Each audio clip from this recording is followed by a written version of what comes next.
તમે અત્યાર સુધી ભોજનમાં જીવાત નીકળ્યાના કિસ્સાઓ સાંભળ્યા હશે, પરંતુ સાબરકાંઠાથી અને આ એક એવો કિસ્સો સામે આવ્યો છે જે જાણીને તમને કાજુ કતરી ખાતા પહેલા 100 વાર વિચાર કરાવશે। સાબરકાંઠાના ઈડરની જય ભવાની સ્વીટની દુકાનમાંથી ખરીદેલી કાજુ કતરીમાંથી બ્લેડ નીકળી હતી। વડાલીના યુવાને દીકરો સારા ગુણથી પાસ થઈ જતા મીઠાઈ ખરીદી હતી અને આ મીઠાઈ પરિવાર આરોગી રહ્યો હતો ત્યારે તેમના ધ્યાનમાં આવ્યું કે તેમાં બ્લેડનો ટુકડો દેખાઈ રહ્યો છે। કાજુ કતરીમાંથી બ્લેડ નીકળતા પરિવાર ચોંકી ઉઠ્યો હતો। હાલ આ પરિવાર ફૂડ એન્ડ ડ્રગ્સ વિભાગમાં રજૂઆત કરવાની તૈયારી કરી રહ્યો છે, પરંતુ તેમના જીવનભર માટેનો સબક તેઓને મળી ચૂક્યો છે।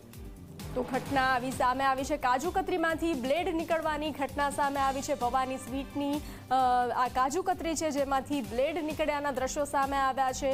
અત્યાર સુધી ભોજનમાં જીવાત નીકળ્યાના કિસ્સાઓ તો ઘણા સામે આવ્યા છે, પરંતુ સાબરકાંઠાથી કાજુ કતરીમાંથી બ્લેડ નીકળવાનો જે કિસ્સો જે છે તે સામે આવ્યો છે। જય ભવાની સ્વીટની દુકાનમાંથી ખરીદેલી કાજુ કતરીમાંથી બ્લેડ નીકળી છે। વડાલીના યુવાને દીકરો સારા ગુણથી પાસ થઈ જતા મીઠાઈ ખરીદી હતી અને આ મીઠાઈ પરિવાર આરોગી રહ્યો હતો ત્યારે ધ્યાનમાં આવ્યું કે તેમાં બ્લેડનો ટુકડો દેખાઈ રહ્યો છે। કાજુ કતરીમાંથી બ્લેડ નીકળતા પરિવાર ચોંકી ઉઠ્યો હતો। હાલ આ પરિવાર ફૂડ એન્ડ ડ્રગ્સ વિભાગમાં રજૂઆત કરવાની તૈયારી કરી રહ્યો છે, પરંતુ તેઓને જીવનભરનો સબક મળી ચૂક્યો છે।